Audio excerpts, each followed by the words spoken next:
வணக்கம் நண்பர்களே, இன்று இன்னொரு பதிவில் நான் உங்களுடன் இணைந்திருக்கிறேன். கார்த்திகை 1ஆம் தேதி, கார்த்திகையானது தமிழுக்கு கார்த்திகை 1ஆம் தேதி.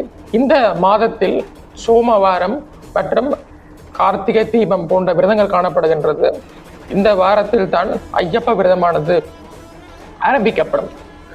கார்த்திகை 1ஆம் தேதி மாலையை அணிந்து ஆரம்பித்து தை 1ஆம் தேதி வரை இதை கடைபிடிப்பார்கள். நேற்றைய தினம் இரவு 12 மணி அளவில் எங்களோட சபரிமலையில் உள்ள ஐயப்பன் ஆலயத்தின் மடைக்கடவானது திறக்கப்பட்டுள்ளது. நீண்ட கால விரதமாக இது கடைபிடிக்கப்படுகிறது. இதில் 2 மண்டலங்கள் கடைபிடிப்பார்கள். உங்களுக்கு 7 மண்டலம், நீங்கள் 1 மண்டலம் எனும் கடைபிடிக்கலாம்.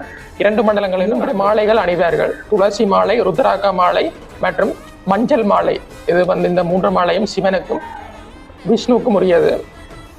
இந்த மாலையை அணிந்து இந்த விரதத்தை அரைமலை ஏறும் வளமையும் உண்டு. சுவாமியே சரணம் ஐயப்பா.